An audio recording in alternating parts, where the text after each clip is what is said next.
Sup guys, the name's Mindalano and I'm back for another video, specifically a tutorial video. So in this video, we will be talking about ways of expressing concentration, colligative properties of solution, and thermochemistry. So basically, I will show you how to solve a simple problem regarding molality, osmotic pressure, and calorimetry.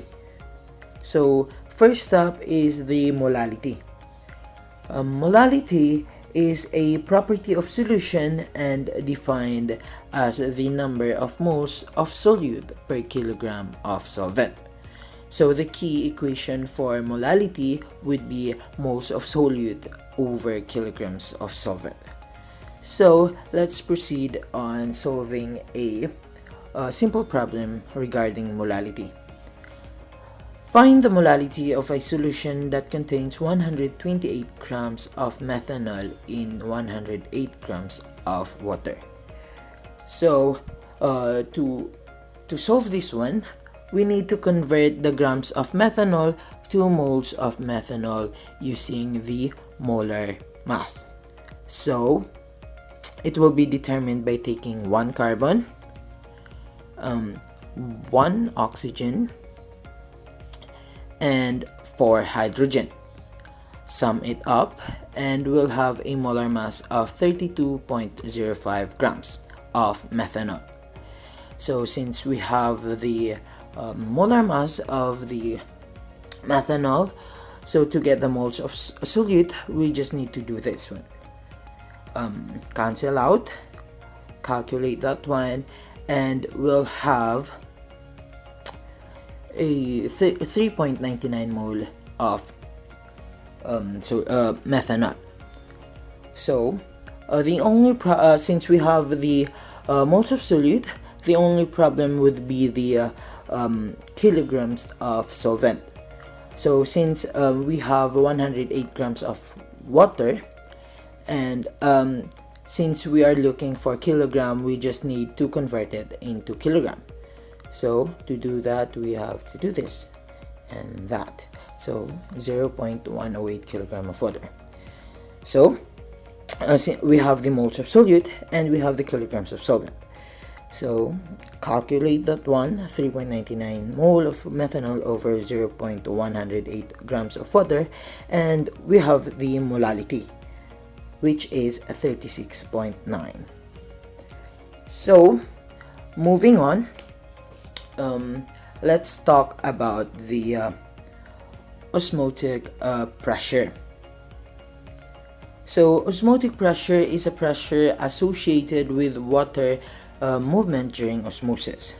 Osmosis is the natural tendency for water to move from low solute concentrations to high solute concentrations.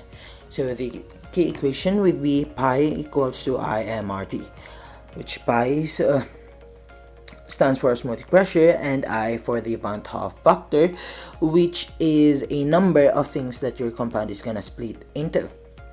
So moving on, M, the molarity of the solution, R, the ideal gas constant, and T for the temperature in Kelvin. So let's proceed and solving a problem regarding osmotic pressure. So a dog blood has an osmotic pressure equal to 0.213 molar of potassium chloride. Estimate the osmotic pressure of the dog's blood at 37 degrees Celsius. So first we need, since potassium chloride will be put in a solution, it's gonna split up into K plus and Cl minus. That splits up into two things, therefore the Van 't Hoff factor is 2. So I would be 2. And then the molarity was given. It's stated in the problem. It would be 0.213 molar potassium chloride. Then for the ideal gas constant, which is this one, 0.0821 liter times atmospheric pressure over mole times Kelvin. And for the temperature, since we're looking for Kelvin and the given temperature is in Celsius, we just need to convert Celsius into Kelvin by adding 273.15 to the given Celsius. So 37 degrees Celsius plus 273.15 would be 310.15 Kelvin. And then the key equation, pi equals IMRT. Calculate that one, and we'll have 10.85 osmotic pressure. So that's it. And let's move on for the last category, and it would be the calorimetry. So calorimetry is a calculation involving heat and the change of temperature resulting from heat being either absorbed or lost by a substance. So in order to calculate the heat being gained or lost by a substance, we need to know the specific heat capacity, and it is defined as the energy needed to raise the temperature of 1 gram of substance by 1 degree Celsius. And a different substances has a different specific heat capacity. Remember that. So some need a great deal of heat in order to increase their temperature. Some only needs a small amount of heat to increase their temperature. So the key equation for the calorimetry would be Q equals M times S times delta T. So Q stands for the heat energy of substance. So the sign of heat. So take note that if the sign of heat is less than 0, the temperature has gone down and will be losing heat. Thus, the heat would be negative. And if Q is positive, this would mean that the temperature is rising and gaining heat. So take note of that one. And that should be put in mind regarding the heat energy of a substance. And M stands for the mass, S stands for the specific heat capacity, and delta T stands for the change of temperature, so or the final temperature subtracted by the initial temperature. So let's move on to solving a problem regarding calorimetry. So how much heat is needed to raise the temperature of 500 grams of water from 20 degrees Celsius to 100 degrees Celsius?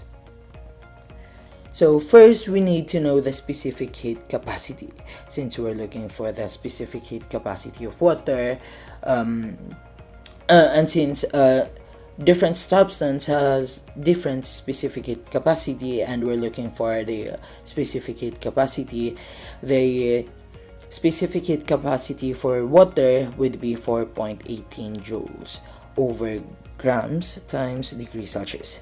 The mass was given 500 grams of water, and the change of temperature, the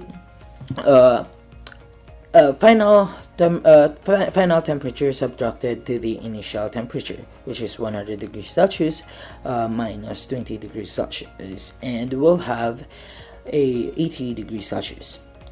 So apply the equation, the Q equals ms delta T, and calculate, and we'll have